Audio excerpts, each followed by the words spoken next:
அசாமில் பிரியங்கா, கேரளாவில் ராகுல், பாஜகவை வீழ்த்த காங்கிரஸ் போட்ட ஸ்கிரீனிங் ஸ்கெட்ச் இதுதான். இந்திய அரசியலில் ராகுல் காந்தி மற்றும் பிரியங்கா காந்தி ஆகிய இருவரின் செயல்பாடுகளும் தற்போது பெரும் உற்றுநோக்கலுக்கு உள்ளாகியுள்ளன. குறிப்பாக அசாம், கேரளா, தமிழ்நாடு, மேற்கு வங்கம் மற்றும் புதுச்சேரி ஆகிய மாநிலங்களில் நடைபெறவுள்ள சட்டமன்ற தேர்தல்களை எதிர்கொள்ள காங்கிரஸ் கட்சி ஒரு புதிய மற்றும் விவேகமான வியூகத்தை வகுத்துள்ளது. அதை பற்றி இங்கே சுருக்கமாக பார்ப்போம். அசாம், கேரளா, தமிழ்நாடு, மேற்கு வங்கம் மற்றும் புதுச்சேரி ஆகிய மாநிலங்களில் சட்டமன்ற தேர்தல்கள் பரபரப்புகள் காணப்படுகின்றன. இதில் காங்கிரஸ் சற்று விறுவிறுப்பாகவே களமிறங்கியுள்ளது. பாஜக விமர்சிப்பது போல ராகுல் அணி அல்லது பிரியங்கா அணி என கட்சிக்குள் எந்த பிளவும் இல்லை என்பதை உறுதிப்படுத்தும் வகையில் இருவரும் ஒருமித்த கருத்துடன் வெவ்வேறு மாநிலங்களின் பொறுப்புகளை பகிர்ந்து கொண்டுள்ளனர்.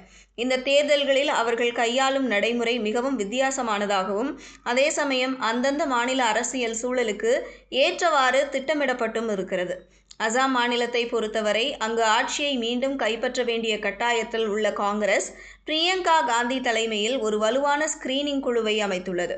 அதாவது வேட்பாளர் தேர்வில் தொடங்கி தேர்தல் பிரச்சார திட்டங்கள் வரை அனைத்தையும் பிரியங்கா காந்தி தனது நேரடி பார்வையில் கொண்டு வந்துள்ளார்.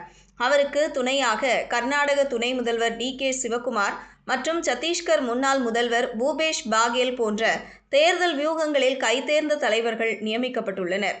பாஜகவின் செல்வாக்கை முறியடிக்கவும், உட்கட்சி சவால்களை சமாளிக்கவும் பிரியங்கா காந்தி எடுத்து வரும் அதிரடி முடிவுகள் அசாம் காங்கிரஸ் தொண்டர்களிடையே ஒரு புதிய உற்சாகத்தை ஏற்படுத்தியுள்ளது.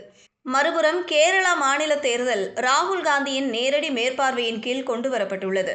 ராகுல் காந்தியுடன் மிக நெருக்கமாக செயல்படும் கே.சி. வேணுகோபால் இந்த அணியை வழிநடத்துகிறார்.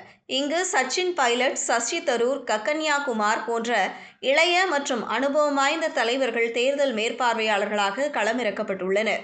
கேரளாவில் ரமேஷ் சென்னிதலா மற்றும் கே.சி. வேணுகோபால் ஆகியோருக்கு இடையே நிலவும் மெல்லிய அதிகார போட்டி ஒரு சவாலாக இருந்தாலும், ராகுல் காந்தியின் செல்வாக்கு மற்றும் ஐக்கிய ஜனநாயக முன்னணியின் பலம் ஆகியவை காங்கிரசிற்கு அங்கு ஒரு சாதகமான சூழலை உருவாக்கியுள்ளன.